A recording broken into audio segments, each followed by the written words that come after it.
Po mundohet të bindë sa me shumë student që t'i bashkohen kauzës së tij.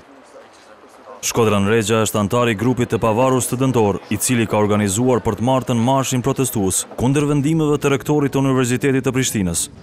Këta të fundit nuk po i përfillin kërkesat e tyre për shtimin e provimeve në afatet e parregullta. Afati i prillit të jetë me 2 provime siç ka qenë, është kërkesa që viti i parë të jetë me 9 provime, të jetë me 7 provime dhe jo të mos jetë me 9 siç e ka vështirësuar jetën studentore rektori.